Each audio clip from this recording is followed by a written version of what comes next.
Medina हम भी देखेंगे हमको আসসালামু আলাইকুম। মালয়েশিয়ার ডেভিড লেও এখন কিন্তু বাংলাদেশে, যাকে বলা হয় মানবতার ফেরিওয়ালা।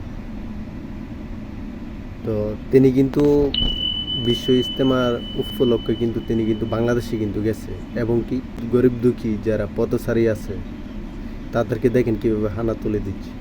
তো তিনি কিন্তু ইজতেমা শেষ করে কিন্তু বাংলাদেশ কিন্তু ত্যাগ করবেন।